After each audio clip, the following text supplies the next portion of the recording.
In 2006, I was diagnosed with a rare form of bone cancer called chordoma, which occurred right in the very center of my head.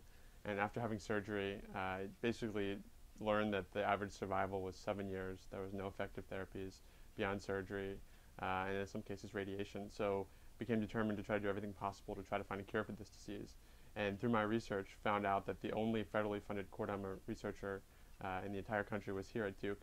His name was Dr. Michael Kelly. And so I contacted Dr. Kelly, met with him, and really shared my desire to try to make a difference and move the treatment forward as quickly as possible. And make a long story short, ended up started working in his lab back in the fall of '06. Switched my focus from engineering to biology, started really making a lot of progress in the lab, but realized that one person working in the lab wasn't going to solve the problem.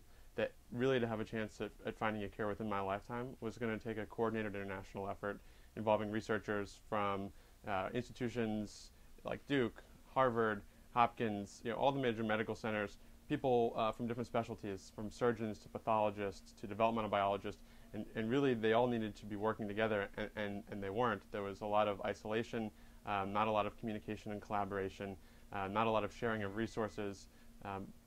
Doctors couldn't get access to chordoma tissue, and as a result the research was stagnating. And so to solve these problems, my mother and I started the Chordoma Foundation in February of 2007, really to lead that coordinated international effort. The first thing we did was we worked with the National Institutes of Health to bring together 53 researchers from across the globe at the first International Chordoma Research Workshop. It was a fabulous event. No one knew each other, and everyone was just tremendously excited to be there, and very collegial, and just ideas were flying all over the place. We ended up coming up with a roadmap for basically how you go from 10-yard line to goal. How do you move this poorly characterized disease with few treatment options ultimately to become a treatable and ultimately curable disease?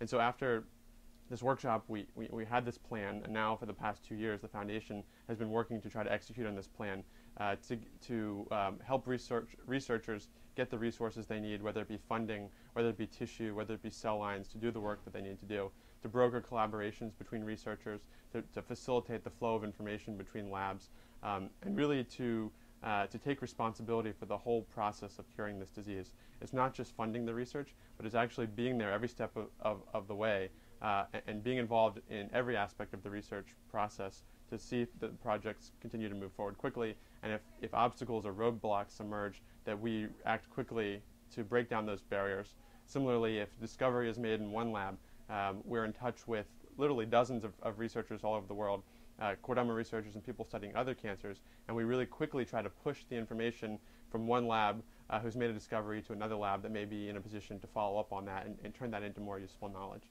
So right now, the foundation, we're a little over 2 years old. We are in the process of trying to raise $3 million to fund research and to grow our operations. We're just really excited about the work that's going on here at Duke. And the gene discovery is just a fantastic step forward in the right direction.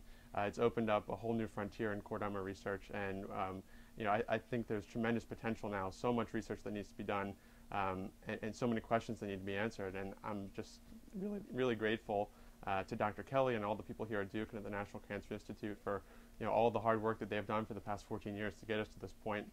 But I realized that there's a lot more work that needs to be done, and I'm grateful, really grateful to Duke just for being so supportive in every aspect, from Dr. Kelly's lab all the way up to Victor Zhao, the Chancellor of the Medical Center. It's just been fabulous. I feel incredibly lucky to be here.